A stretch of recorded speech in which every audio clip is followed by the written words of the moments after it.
मामी को भांजे से प्यार हो गया है और मामी शादी कर ली।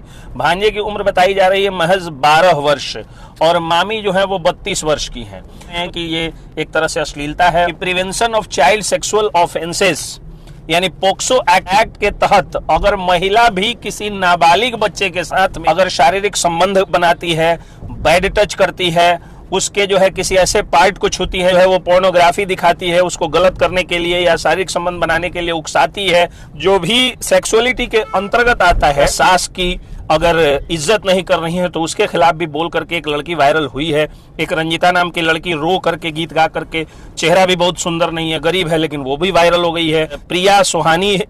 नमस्कार, जय हिंद, जय बिहार। तो अभी मैं जा रहा हूँ एक विशेष काम से, कानूनी काम से ही मैं जा रहा हूँ। एक क्लाइंट का काम है और वहाँ जाना मेरा जरूरी था, यानी मोतिहारी कोर्ट से बाहर एक दूसरे कोर्ट में मैं जा रहा हूँ। जगह का नाम नहीं बताऊंगा सेक्रेसी पॉइंट ऑफ व्यू से, लेकिन मैं जा रहा हूँ। तो मैंने एक वीडियो मेरे मोबाइल में बराबर आ रहा है, बहुत सारे हमारे डिजिटल मीडिया के जो भाई बंधु हैं उन लोगों ने एक खबर को चलाना शुरू कर दिया है कि एक मामी को भांजे से प्यार हो गया है और मामी शादी कर ली।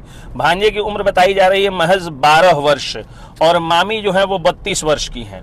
तो एक तो इस तरह की बातें जो है वो समाज में नहीं आनी चाहिए, लेकिन फिर भी अगर समाज में कुछ दुराचार हो रहा है, गड़बड़ियां हो रही हैं, तो मीडिया को दिखाना चाहिए, ये अच्छी चीज है। और जो लोग भी दिखा रहे हैं ये जागरूकता फैलाते हुए दिखा रहे हैं कि ये एक तरह से अश्लीलता है और ऐसा नहीं होना चाहिए था, मामी को ऐसा नहीं करना चाहिए था। तो चलिए, वीडियो तो मान लीजिए कि वायरल हो रहा है, लेकिन जिस तरह से मामी जो है वो अपने भांजे को गले लगा रही हैं, जिस तरह से उनको पकड़ रही हैं, उस मामी को नहीं मालूम है कि prevention of child sexual offences यानी पोक्सो एक्ट जो है, उस एक्ट के तहत अगर महिला भी किसी नाबालिग बच्चे के साथ में अगर शारीरिक संबंध बनाती है, बैड टच करती है, उसके जो है किसी ऐसे पार्ट को छूती है जो इलीगल है, पोक्सो एक्ट के अनुसार जो इलीगलाइज्ड है, उसको पोर्न वीडियो दिखाती है, उसको जो है वो पोर्नोग्राफी दिखाती है, उसको गलत करने के लिए या शारीरिक संबंध बनाने के लिए उकसाती है, गलत ढंग से उसको चुम्बन करती है, ये सब जो काम है जो भी सेक्सुअलिटी के अंतर्गत आता है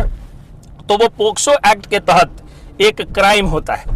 तो अगर वो ऐसा इंटरटेनमेंट पॉइंट ऑफ व्यू से इसलिए सिर्फ कर रही हैं क्योंकि उनको वायरल होना है, तो वो वायरल हो, इससे मुझे कोई गुरेज नहीं है। हर आदमी को वायरल होने का, वीडियो बनाने का अधिकार है। जब मैं वकील होकर के और न्यूज वीडियो बना सकता हूं तो वो महिला है और उनको अधिकार है।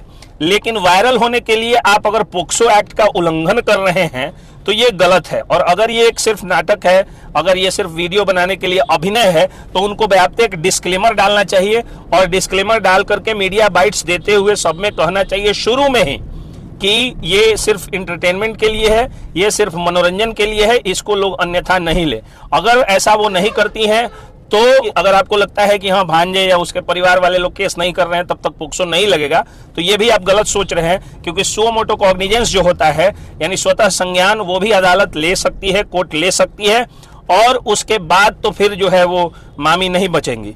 और मुझे लगता है कि वायरल बहुत अच्छे तरीके से भी हुआ जा सकता है। अभी एक लड़की वायरल हो रही है जो सास बहू का या परिवार का या लड़कियों के जो मन बढ़ुई है या लड़कों का भी जो चरित्रहीनता है, मन बढ़ुई है, उसके खिलाफ बोल करके, सास लोग अगर अत्याचार कर रही हैं, अगर घरेलू हिंसा कर रही हैं तो उसके खिलाफ बोल के, बहू लोग भी अगर सास को झूठे घरेलू हिंसा का आरोप लगा रही हैं या सास की अगर इज्जत नहीं कर रही है तो उसके खिलाफ भी बोल करके एक लड़की वायरल हुई है। एक रंजिता नाम की लड़की रो करके गीत गा करके, चेहरा भी बहुत सुंदर नहीं है, गरीब है, लेकिन वो भी वायरल हो गई है। प्रिया सोहानी नाम की एक लड़की है, वो सलील डांस करके, बिल्कुल अश्लीलता नहीं, बिल्कुल अश्लील नहीं बल्कि सलील डांस करके वो वायरल हो गई है। तो उस तरह से भी वायरल हुआ जा सकता है। इसके लिए आपको पोक्सो एक्ट का अक्यूज्ड बनने का, पोक्सो एक्ट का अभियुक्त बनने का की जरूरत नहीं है। जय हिंद, जय बिहार।